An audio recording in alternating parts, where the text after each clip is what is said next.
Et depuis le 30 août dernier, le prédicateur musulman a donc été arrêté en Belgique, Thibaut Hu. Oui, Hassani Hussein a été retrouvé par les forces de l'ordre tout près de Mons dans des circonstances que les autorités belges n'ont pas encore précisées. Mons, une ville très proche de la frontière française, à une vingtaine de kilomètres seulement. Il était sous le coup d'un mandat d'arrêt européen lancé par la France. Le prédicateur fiché S est accusé d'avoir tenu des propos incitant à la haine.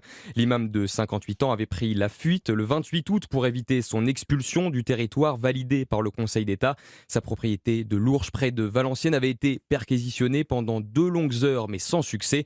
Et il a tout de suite été suspecté d'avoir rejoint la Belgique. Finalement, la traque aura duré un mois. Et maintenant, Thibaut, qu'est-ce qui va se passer? Eh bien, d'abord, c'est ce que souligne une source au gouvernement français. Il va falloir attendre que la justice belge remette Hassani Hussein à la France.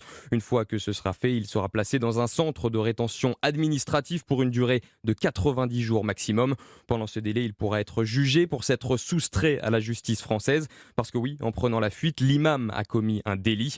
Mais ce que souhaite avant tout le gouvernement, c'est l'expulser le plus rapidement possible. Il est sous le coup d'une OQTF, une obligation de quitter le territoire français. Mais pour le moment, eh bien, c'est impossible. Fin août, le Maroc a refusé de l'accueillir. Et selon nos informations, en ce moment même, des négociations sont en cours avec Rabat. Thibaut Hu sur cette arrestation de l'imam Miki Houssen près de Mons, en Belgique.